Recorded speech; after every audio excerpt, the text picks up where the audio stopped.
وہ ظالم آدمی پاورفل تھا، کہتا ہے مجھ سے پیسے مانگ رہا ہے۔ اس نے کہا میرے بھائی یہی میرا ذریعہ معاش ہے، اگر آپ نے مجھے پیسے نہیں دیے، اس کی قیمت نہیں دی تو میرے بیوی بچے بھوکے مر جائیں گے۔ بڑی محنت کے بعد یہ مچھلی میرے ہاتھ لگی ہے، میرے بیوی بچوں کی پیٹ پہ لات مت مار۔ اس نے کہا چپ۔ مچھلی اس سے چھینی اور جانے لگا، مچھلی اس سے چھینی اور جانے لگا۔ یہ آدمی بھی جانتا تھا کہ مچھلی میری بڑی محنت کی کمائی ہے، اگر یہ مچھلی لے گیا تو دوسری مچھلی اتنی جلدی میرے ہاتھ نہیں لگے گی، شام ہو چکی ہے، میرے بیوی بچے کیا کھائیں گے، یا تو قیمت اس کی مل جائے یا مچھلی ہی ہم کاٹ کے بنا کے اپنے گھر میں بیوی بچوں کو کھلا لیں۔ یہ اس کو پکڑتا ہے، میرے بھائی مچھلی مجھے دے دے یا قیمت دے دے۔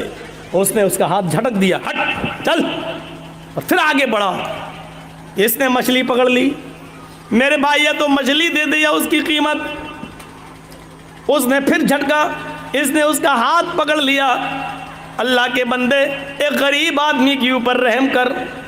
اس نے ہاتھ پکڑا، یہ اس کا ہاتھ چھڑانے لگا، اس نے اس کے ہاتھ کو منہ میں رکھ لیا، مچھلی والے نے، غریب آدمی نے منہ میں رکھ لیا ایسے، اور اس کے انگوٹھے میں کاٹ لیا ایسے، ہلکا سا کاٹا، لیکن یہ طاقتور آدمی تھا جو چھین رہا تھا، اس نے ایک لات ماری اور چھین لی اور مچھلی لے کے چلا گیا۔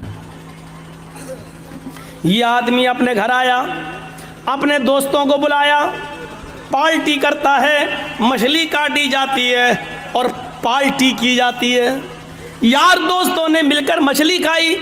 رات میں جب بستر پہ سونے کے لیے جاتا ہے، سنو اے لوگو، تم سے محبت کا ایک رشتہ رہا ہے لال بتھانی والو، غور سے سنو۔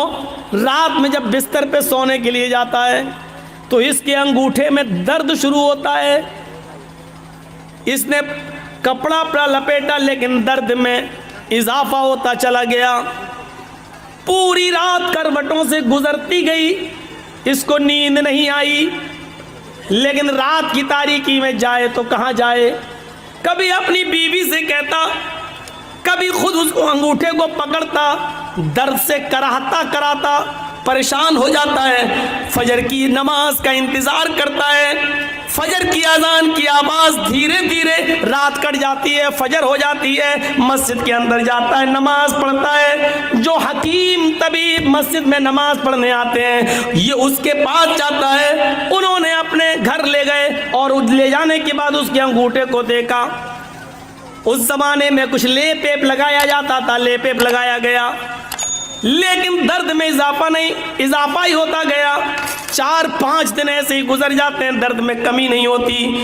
اس نے انگوٹھا پھر دوبارہ دکھایا، اپنے اس سے بھی بڑے طبیب کو دکھایا۔ اس نے کہا یہ انگوٹھا میں انفیکشن پھیل گیا ہے، زہر پھیل رہا ہے، یہ انگوٹھا تمہارا سڑ چکا ہے، اس انگوٹھے کو یہاں سے کاٹ دو۔ اگر تم نے اس انگوٹھے کو نہیں کٹایا تو یہ زہر تمہارے پورے ہاتھ میں پھیل جائے گا۔ کوئی راستہ نہیں تھا، 5-6-10 دن کے اندر یہ تیار ہو جاتا ہے کہ چلو انگوٹھا ہی کٹوا دو، کم سے کم ہاتھ تو بچ جائے گا۔ پھر اس نے اس انگوٹھے کو کٹوا دیا۔ 1 مہینہ 2 مہینہ کٹ گیا، لیکن اس کا کچھ عنصر باقی رہ گیا تھا۔ اس نے دھیرے دھیرے پورے پنجے کو خراب کر دیا۔ پھر درد بڑھنے لگا، 3-4 مہینے کے اندر پورا کا پورا ہاتھ کا پنجہ سڑ گیا۔ حکیم کو دکھاتا، طبیب کو دکھاتا ہے، طبیب نے کہا آپریشن میں کچھ کمی رہ گئی ہوگی، اس لیے تھوڑا سا کچھ عنصر باقی رہ گیا، تمہارا پورا کا پورا ہاتھ یہ پنجہ سڑ گیا ہے، دیکھو پورا ہاتھ خراب ہو جائے گا، علاج اس کا ایک ہی ہے کہ تم پورا کا پورا ہاتھ کا پنجہ کٹوا دو۔ پورا ہاتھ کا پنجہ کٹوا دیا گیا۔ 3-4 مہینے پھر کٹ جاتے ہیں، لیکن تھوڑا سا عنصر پھر باقی رہ جاتا ہے، وہ پورا دھیرے دھیرے کلائی تک پھیل جاتا ہے۔ طبیب نے کہا یہ کلائی کٹوا دو نہیں تو پورا بازو کاٹنا پڑے گا۔ کلائی کٹ جاتی ہے، 3-4 مہینے کے بعد یہ بازو تک زہر پھیل جاتا ہے۔ طبیب نے کہا پورا کا پورا بازو کٹے گا، نہیں تو یہ زہر پورے جسم کے اندر پھیل جائے گا۔ ایک بڑا حکیم کہنے لگا میں بار بار تمہارا علاج تو بالکل ٹھیک کر رہا ہوں، لیکن پتہ نہیں یہ زہر تمہارے جسم میں اوپر تک کیسے چلا جاتا ہے، اچھا مجھے اس بیماری کی شروعات بتاؤ کیسے ہوتی ہے۔ اب حکیم نے کہا مجھے اس بیماری کی شروعات بتاؤ کہاں سے ہوئی۔ اس نے کہا تقریباً 1 سال 1.5 سال پہلے کا واقعہ ہے، میں نے ایک غریب آدمی سے ایک مچھلی چھینی تھی۔ یہاں تو پتہ نہیں کتنے کتنے بیگھہ زمینیں چھینے بیٹھے ہوئے ہیں، قبضے کیے بیٹھے ہیں۔ ارے مولانا صاحب اتنی گہری بات آپ کو بتاتا کون ہے، بتاتا کون ہے؟ ارے کوئی جبرائیل تھوڑی آتے ہیں میرے پاس، آپ ہی لوگوں میں سے لوگ بتاتے ہوں گے۔ ہر جگہ کا ہر ایریے کا آدمی بتاتے ہیں، فون پہ تو اور زیادہ بتا دیتے ہیں، مولانا فلاں جگہ آ رہے ہو نا، ہاں وہاں ایسا ایسا ہوتا ہے۔ ہو گئی 1 گھنٹے کی تقریر تیار میری، کیا کرنا ہے؟ ایک مچھلی، علامہ ذہبی غور کرو کتاب الکبائر میں نقل کرتے ہیں، یہاں سے میری شروعات ہوتی ہے۔ اس غریب آدمی نے کہا کہ میرے بیوی بچے کیا کھائیں گے، یا تو اس کی قیمت دے دے یا مچھلی دے دے، لیکن میں پاورفل آدمی تھا، اس نے ہمت کیسے کی، لیکن مچھلی جب چھین رہا تھا میں اس سے لے کے آیا تو اس نے میرا ہاتھ پکڑ کے منہ میں رکھ لیا، اس نے میرا ہاتھ کاٹا، اس نے سوچا تھا کہ ہاتھ کاٹیں گے تو درد کی وجہ سے یہ مچھلی چھوڑ دے گا، میں اٹھا لوں گا، لیکن میں نے ایک لات ماری اس کو، اس نے میرے انگوٹھے میں کاٹ لیا، یہاں سے شروعات ہوئی درد کی۔ اس حکیم نے کہا سوری، یہ بازو تو یہاں سے کٹوائی دو، لیکن بازو کاٹنے کے بعد بھی اب یہ زہر تمہارے پورے جسم کے اندر پھیلے گا، اب تمہارے بچنے کا کوئی راستہ نہیں ہے۔ اگر تم اپنی زندگی چاہتے ہو، خیر چاہتے ہو، تو اس غریب آدمی کو ڈھونڈ لو اور تلاش کر لو اور اس سے جا کر اپنی غلطی کی معافی مانگ لو، اگر اس نے تمہیں معاف کر دیا تو تمہاری بیماری یہیں پر رک جائے گی، اور اگر معاف نہیں کیا تو یہ زہر اب بازو کٹنے کے بعد، ہاتھ کٹنے کے بعد دوسری جگہ پھیلے گا، سینے تک پھیلے گا، پیروں تک پھیلے گا، اور ایک دن آئے گا کہ پورا کا پورے جسم میں زہر پھیل جائے گا۔ لہٰذا اگر تم اپنی زندگی بچانا چاہتے ہو تو اس غریب آدمی سے جا کر معافی مانگ لو۔ یہ آدمی شہر کی گلی گلی میں ڈھونڈتا ہوا تلاش کرتا رہا اس غریب آدمی کو، 1 ہفتے تلاش کیا، نہیں ملا۔ 1 ہفتے کے بعد اچانک اسی حال میں ملا کہ وہ سمندر سے، دریا سے کوئی مچھلی لے کر جا رہا تھا۔ اس آدمی نے اس کو دیکھا اور پہچان گیا، لیکن وہ غریب آدمی اس کو نہیں پہچان پایا۔ 1.5-2 سال کا عرصہ گزر گیا، نہیں پہچان پایا۔ اس نے کہا بھائی مجھے پہچانا؟ کہا نہیں، میں تمہارا مجرم۔ کہا کیا ہوا؟ مجھے پہلے معاف کر دو۔ ارے بھائی ہوا کیا؟ میں معافی کیسے معاف کیا کروں؟ تم نے غلطی کیا کی؟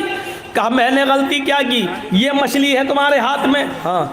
ایسے ہی 1-1.5 سال پہلے کوئی مچھلی تھی، میں نے تم سے وہ مچھلی چھینی تھی، تم میرے سامنے گڑگڑاتے رہے کہ میرے بیوی اور بچوں کے پاس اس کے علاوہ کوئی دوسرا راستہ نہیں ہے، لیکن تم نے میں نے تمہاری ایک نہ سنی، تم نے میرے انگوٹھے میں کاٹا تھا اور اس کے بعد میں نے لات ماری تھی اور تمہیں چھوڑ دی، تم مچھلی چھوڑ دیے تھے اور میں لے کے چلا گیا تھا۔ اس انگوٹھے کے بعد پھر میرا حال یہ ہوا کہ اس رات میں درد ہوا، دھیرے دھیرے 5-6 دن کے بعد انگوٹھا پک گیا، انگوٹھا کاٹا گیا، پھر یہ زہر میری پنجے تک پہنچا، پنجہ کاٹا گیا، پھر کلائی تک پہنچا، کلائی کاٹی گئی، پھر کونی تک پہنچا، کونی کاٹی گئی، اب میرا بازو بھی کاٹ دیا گیا۔ حکیم نے کہا کہ جس غریب کے تم نے ظلم کیا اس کو جب تک معافی نہیں مانگو گے وہ تمہیں معاف نہیں کرے گا، تب تک تم صحیح نہیں ہوگے، اس لیے اللہ کے بندے مجھے معاف کر دے۔ اس نے کہا میں صدق دل سے، دل کی گہرائی سے تجھے معاف کرتا ہوں میرے بھائی، مجھے نہیں معلوم تھا کہ میری بد دعا ایسا اثر کرے گی، میری بد دعا رنگ لائے گی، اگر مجھے معلوم ہوتا کہ ایسا ہو جائے گا تو میں تمہیں کبھی بد دعا نہیں دیتا۔ اس آدمی نے پوچھا میرے بھائی کیا تم نے مجھے بد دعا دی تھی؟ اس غریب آدمی نے کہا ہاں، جب تم میرے ہاتھ سے مچھلی چھین کے لے گئے، میرے پیٹ میں ایک لات مار گئے، میں یہاں بیٹھ گیا، میری بیوی اور بچوں کے پاس اس رات کھانے کے لیے کچھ نہیں تھا، جب تک میں تمہیں دیکھتا رہا بد دعا دیتا رہا، اے اللہ اس انسان نے میری بیوی اور میرے بچوں کے پیٹ پہ لات ماری ہے، اے اللہ اس کو ایسی سزا دے جو دنیا کے لیے نشان عبرت بن جائے، ایسی سزا دے جو دنیا والوں کے لیے مقام عبرت بن جائے۔ میرے بھائی مجھے کیا معلوم تھا، اس دن تو غصے میں نکل گئی، لیکن مجھے معلوم نہیں تھا کہ اللہ رب العالمین قبول کر لے گا۔ سنو، یہ ہوتی ہے مظلوم کی بد دعا کا اثر۔ اسی لیے اللہ کے نبی صلی اللہ علیہ وسلم نے کہا تھا اتق دعوت المظلوم، مظلوم کی بد دعا سے بچنا، اس لیے کہ مظلوم جب کوئی بد دعا دیتا ہے تو اس بد دعا کو آسمان کے پردے بھی روک نہیں پاتے، ساتوں آسمان کے دروازے اس کے لیے کھل جاتے ہیں۔ مظلوم کی بد دعا اور اللہ کی کرسی عرش کے پاس جانے میں کوئی دیوار نہیں ہوتی ہے، مظلوم کی بد دعا ڈائریکٹ اللہ کے پاس جاتی ہے، اس بد دعا کو لے جانے والے فرشتے نہیں ہوتے ہیں۔ مظلوم نے یہاں بد دعا دی، وہ بد دعا آسمان کے سینے کو چیرتے ہوئے ڈائریکٹ عرش سے ٹکراتی ہے، اور عرش والا جواب دیتا ہے میرے مظلوم بندے کی بد دعا میرے پاس آئی ہے، اس بد دعا نے میرے عرش کو جھنجھوڑ دیا ہے، یعنی مجھ سے انصاف مانگ رہا ہے میرا مظلوم بندہ، اب میں ایسا انصاف دوں گا اس مظلوم بندے کو جو دنیا کے لیے نشان عبرت بن جائے گا۔ میرے بھائیوں، جہاں سارے لوگ سچا فیصلہ کرنے سے قاصر رہیں، وہاں اللہ رب العالمین کا فیصلہ پھر سامنے آتا ہے۔ جہاں کوئی مجرم کو سزا نہیں دے تو اللہ رب العالمین پھر وہاں سزا، پھر اللہ کی سزا کام آتی ہے، پھر وہاں اللہ سزا دیتا ہے۔ اس لیے مظلوم کی بد دعا سے بچو۔